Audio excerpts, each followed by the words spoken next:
Route the wiring harness from the driver's side through the engine bay.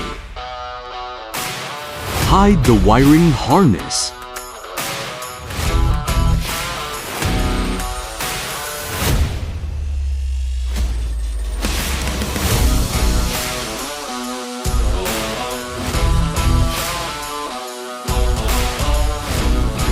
Attach output cables to the FAC580.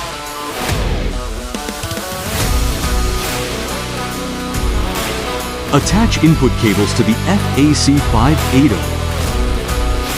Secure the product with screws. Connect it to the engine's battery.